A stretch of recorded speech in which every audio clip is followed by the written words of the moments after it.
Greetings, I am Herbert Erpaderp, and today I'm going to build this good, strong and not at all silly T-35.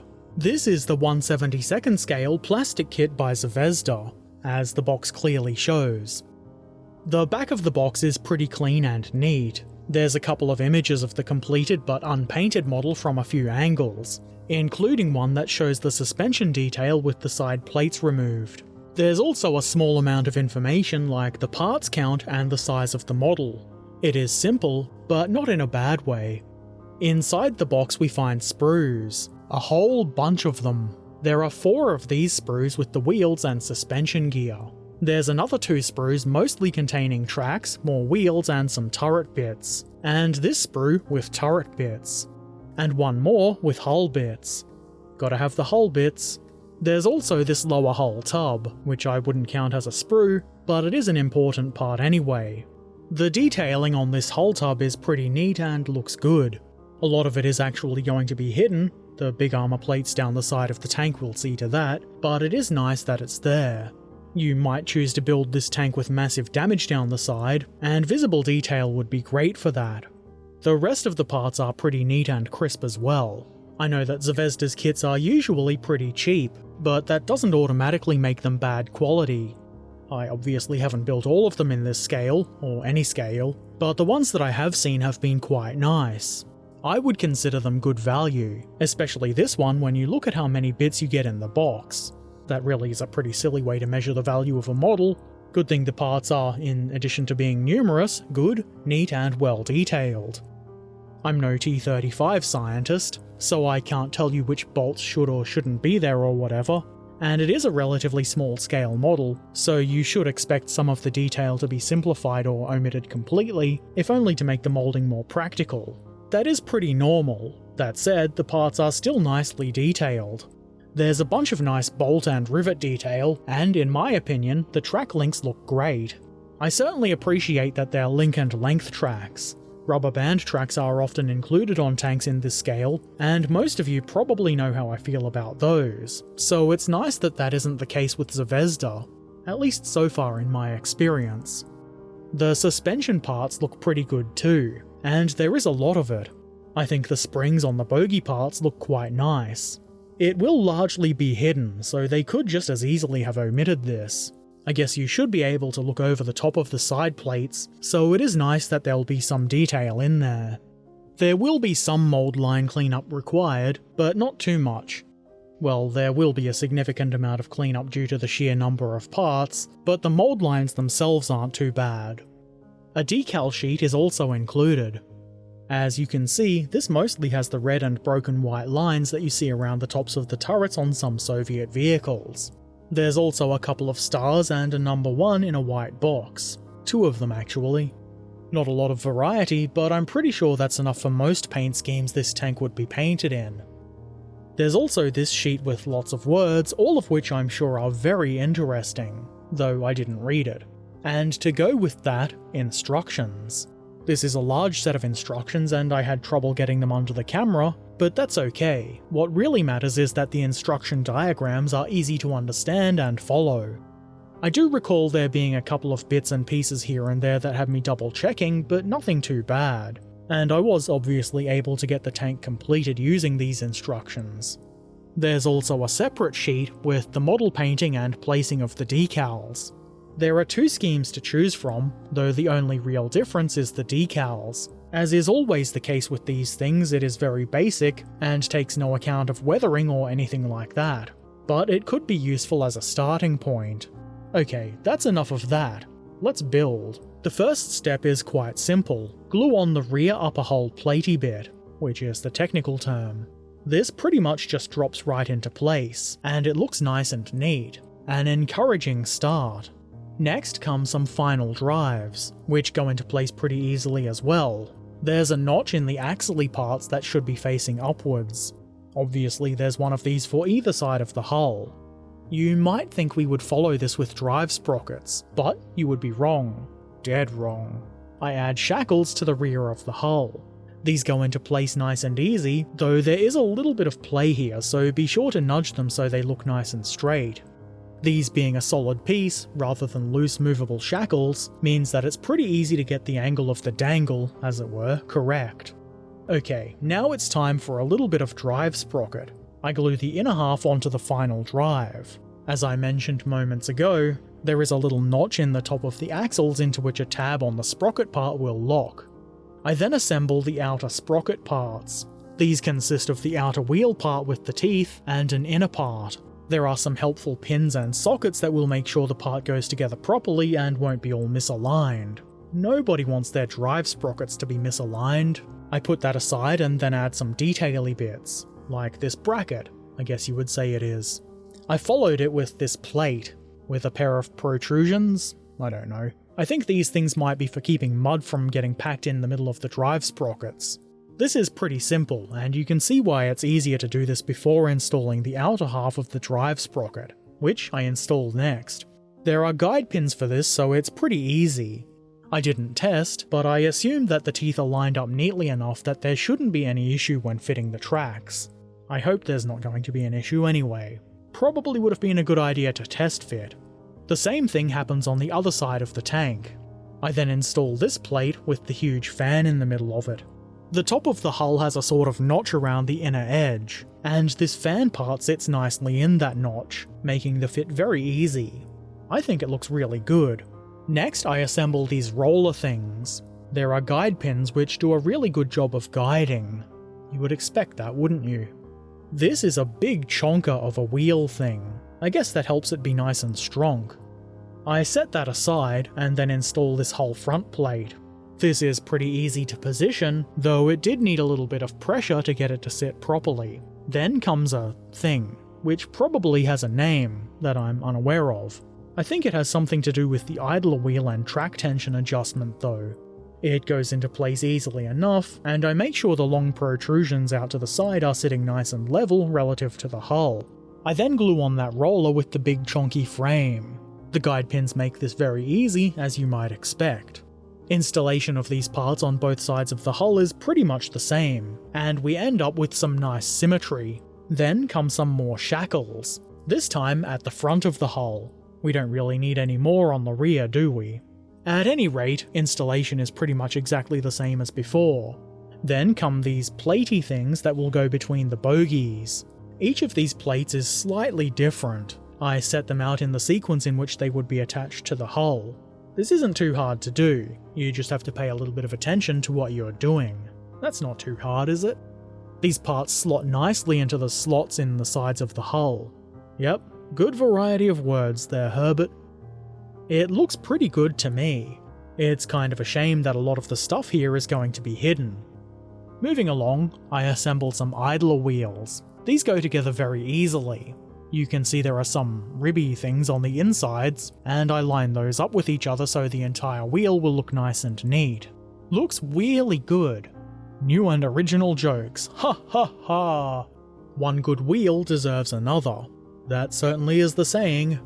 Anyway, now we have to turn these wheels into sets of return rollers, which are still wheels, I guess. This is a simple matter of gluing them together. There is a pin on both wheels. The smaller pin goes into the hole on the other wheel which has a larger pin, which is what I've done here, and we end up with this small wheel collection. Now seems as good a time as any to install the idler wheels. These mount to the small nubs on the part that I suggested might have something to do with track tension earlier. They do go into place quite easily, though you may need to give them a bit of nudging to make sure they're nice and straight. Then why not install the return rollers? These mount onto the axle parts along the top of the hull side. The return rollers have their own axle-y protrusions that face out away from the hull. I suspect these should come into contact with the side plate later on. They need a bit of nudging to get them lined up good and straight, but it's not too much of a challenge. I can hear you shouting eagerly for more wheels, and, well, who am I to say no? It's time for road wheels. Like the return rollers, these are easy to put together, and there should be an axle-y nubby bit on either side of the assembled wheel sets. You would be forgiven for thinking this is a model of a pile of scrap, but it's not. This is all of the bits needed to make the bogies. It is quite simple. You start by gluing these bits together like so. and there are some handy dandy bits of keying to help guide this. Then 2 of the road wheels can be glued on here like so. Then we add this other frame and springy bit and kind of sandwich the wheels into place with it. And that's 1 completed bogie, only 700 more to go. Okay, that is a slight exaggeration, it's only another 7 that need to be made. I think these bogie assemblies look rather good, and there is quite a lot of detail for a part that will mostly be hidden. We could sit around admiring those, or we could join them to the hull. Obviously I'm joining them to the hull, because not doing so would be silly, and we're not about the silliness here. There is keying for this, though the fit isn't super tight and there is a bit of play, so I nudge them until I'm satisfied that they're all on as neatly as I could get them. Looking really good. That's all of the wheels done, so I had to squeeze that last one in. It is now time for the tracks. I start by joining a handful of these single links together. This was a little bit fiddly, obviously, but no more than single links on the KV5 I did a while ago, and there's only 8 of them here, so it's not that bad. As a guide, I use the long top run of tracks and the one that goes between the drive sprocket and the last road wheel. When I think I've got the positioning right, I bend the 8-link run of tracks into place, and then I add some glue. This obviously has to be done before the glue holding the individual links together sets, so this has to be done fairly quickly. Then I glue the rest of the links in place. I feel like it's important to start at the drive sprocket. If you do start somewhere else and the drive sprocket is glued into place, you will probably come up against some issues fitting the track links to the sprocket teeth, and you probably don't want that. The rest of the tracks are pretty straightforward to install. Just make sure that you're using the correct parts in the correct place. I found when I got to the individual links for the front, I had to remove some of them because there was just too many. That's okay though, as long as we can close the tracks up and don't have too many or too few links. I got the parts together in the end on both sides of the tank, and they do look pretty good. The track links have good detail, and even though it was a bit fiddly, these are much better, in my opinion, than rubber band tracks, and I'm sure many agree. Moving along, I attach the hull top. This is clearly a large part, and there are a lot of contact points between the upper and lower parts. It's not hard to put together, though it did need pressure and some nudging to be seated properly. It's a good idea to do this kind of thing in sections, so that you can apply pressure and get the best bond you can. I follow that with this platey thing with ventilation grills on it. There's probably a better name for this, but I don't know it. There are mounting points at each corner of the plate with the fan in it, and it's rather easy to get this part to sit in place. I'm sure somebody's going to mention that I should paint underneath it before installing the grill part, but I'll deal with that when I get to it. I'm pretty sure I'll be able to airbrush under there anyway. Next comes this brackety whatever it is. My notes don't say if this should have been installed earlier and I forgot, or if this is when it should go on. Either way, it's on now. Spare track links can then be glued into place here to the right of the fan grill thing. There is keying for these and they're easy to install, though I do add a bit of extra glue along the bottom to make sure that they stay there. Exhaust pipes come next, and these are simple enough to install. There's keyed mounting holes for them just behind the engine bay hatch. As with a lot of parts in this kit, a little bit of nudging was needed to be sure they were on properly, but I wouldn't really consider that an issue. Then I install these. I don't know what they are. I'm pretty sure I didn't know what they were last time I built a T-35 either. Whatever they are, they're very easy to get into place. There are guide pins which do their job well. There's a little bracing piece that goes towards the center of the tank, and the angled edge faces outward. Then comes a saw. Gotta have a saw. It's especially important on a tank that doesn't come with a log. Then I install a set of thin bar things. Maybe they're tool handles, or gun cleaning rods. Whatever they are, they take a little bit of nudging but aren't too difficult to position.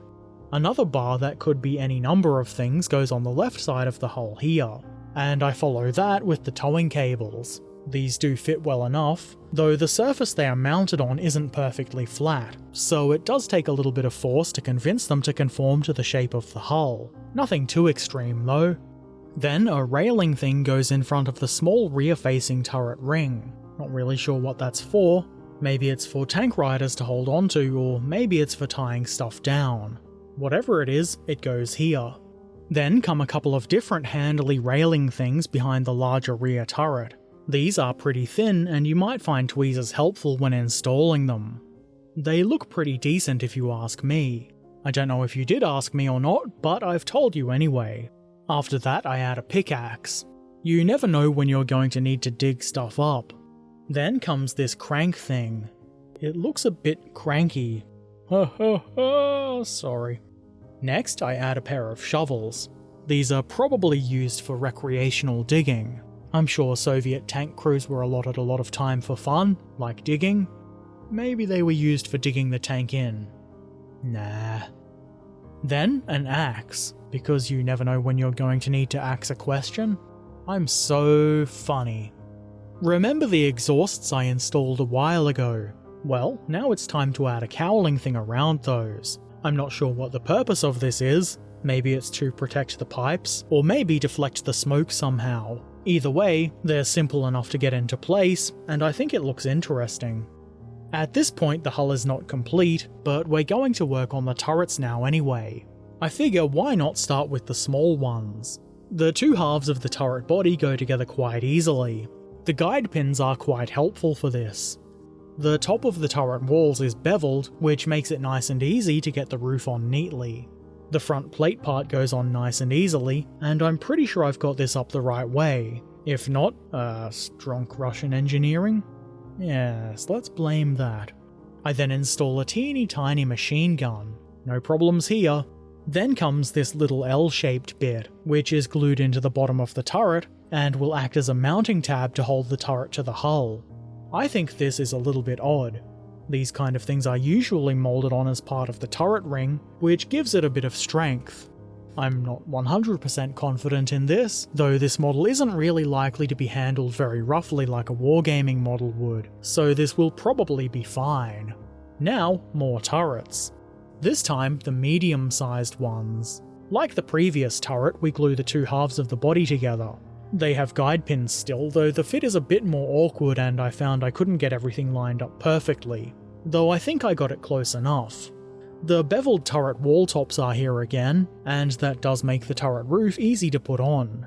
There's a bit of keying here to help you line it up so that the hatches are where they should be, and then it's time to work on the gun. As you can see, I've not drilled out the barrel on this one because I felt it was a bit too small, and I didn't want to damage it.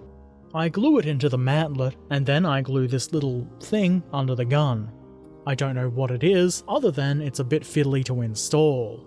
Speaking of fiddly, there's a coaxial machine gun here, which is positively tiny, and I'm kind of surprised that I didn't lose or break it, but it goes into place nicely, eventually. I then slide the gun assembly through the back of the mantlet part, and once I'm satisfied with its fit, I glue it into place. And I end up with a very nice gun and mantlet assembly. Very shooty. The guns for the medium turrets are both slightly different for some reason. The assembly is similar, but the bit that goes underneath this gun has another smaller bit that goes underneath that. Otherwise, they're very similar. Probably not really worth watching both assemblies in depth. Just figured I should point out that they're different. Those guns can then be glued into the turret fronts. I found these little knobs in where the gun mounts to be more of a hindrance than anything else. I guess they're meant to hold the gun in if you want to have it elevate and depress, which isn't really relevant to my interests, so I just cut them off. I had to apply some pressure to try and get the parts to fit as well as I could. They have ended up looking quite turrety, which is not at all unexpected. It makes sense to then build the big final turret. Again, two turret wall halves are glued together, and it is very easy to get these parts lined up nice and neat. Adding the roof is also pretty easy. It doesn't look quite perfect, there is a bit of gappiness around the top, but it could be worse. And I do rather like that star embossed into the roof, which I'm conveniently hiding with my finger. Next comes this mounting thing for the turret machine gun. Main turret machine gun? There's plenty of turrets with machine guns. This goes into place pretty easily.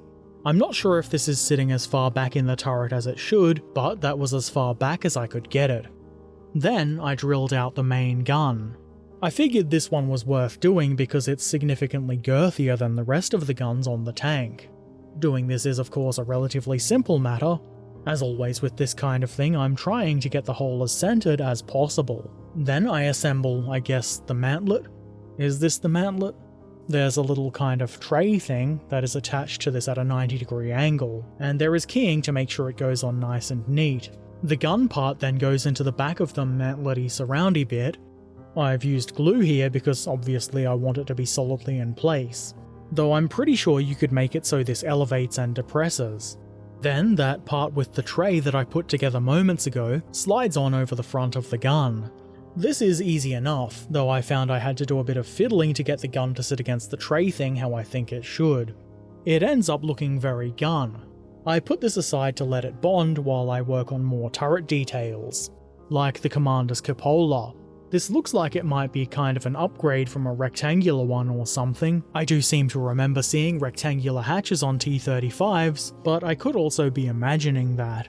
Either way, it goes into place here. I forgot to film myself installing this rectangular hatch, but it was a very simple matter. The main turret machine gun goes into place where you would expect it to go, no problems there, and then I figured why not put the main gun in. This fits rather well, though I did have to apply a fair bit of pressure to minimize the gaps. It really does look better without the gaps, and if we don't have to fill them with putty, so much the better.